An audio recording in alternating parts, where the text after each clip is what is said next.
इसीलिए मैंने कहा था कि मनेव मनुष्याणाम कारण बंधन मोक्षेय, अर्थात यदि मन तुम्हारा स्वामी है और तुम उसके अधीन हो तो वो तुम्हें माया के बंधन में जकड़ता रहेगा, और जब तुम मन पर काबू पालोगे और उसके स्वामी हो जाओगे तो वही मन तुम्हें मोक्ष के द्वार तक ले जाएगा।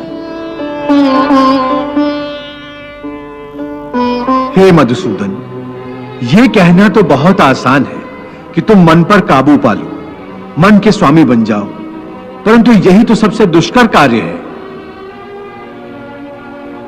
हे केशव, मन तो वायु की तरह चंचल है। जिस प्रकार बहती हुई हवा पर काबू पाना असंभव है, इसी प्रकार इस चंचल मन को अपने अधीन करना अति दुष्कर काम है।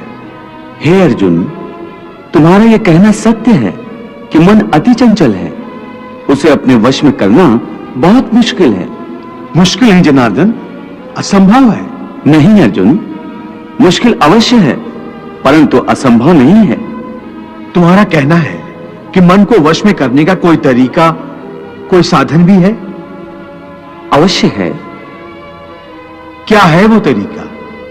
असंशयम महाबाहो मनो दुर्निग्रहम चलम अभ्यासेन तु कौन्ते वैराग्येन च गृह्यते।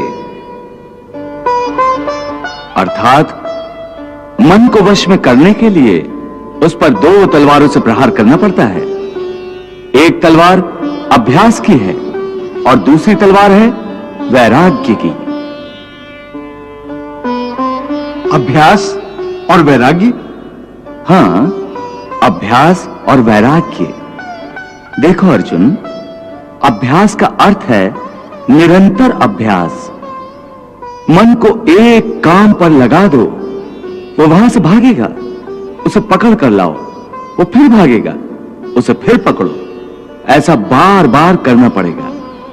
जैसे घोड़े का नवजात शिशु एक क्षण के लिए भी स्थिर नहीं रहता, क्षण क्षण में इधर उधर फुदकता रहता है।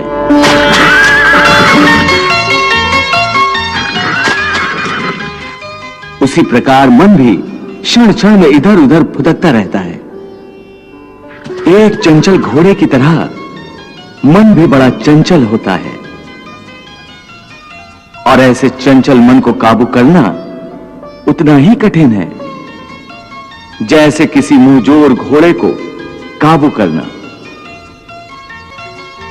ऐसे घोड़े को काबू करने के लिए सवार जितना जोर लगाता है, घोड़ा उतना ही विरोध करता है और बार बार सवार को ही गिरा देता है। परंतु यदि सवार दृढ़ संकल्प हो तो अंत में वो सरकश घोड़े पर सवार हो जाता है। बस फिर वही घोड़ा सवार के इशारे पर चलता है। उसी प्रकार मन को भी नियंत्रण की रस्सी में बांधकर बार बार अपने रास्ते पर लाया जाता है, तो अंत में वो अपने स्वामी का कहना मानना शुरू कर देता है।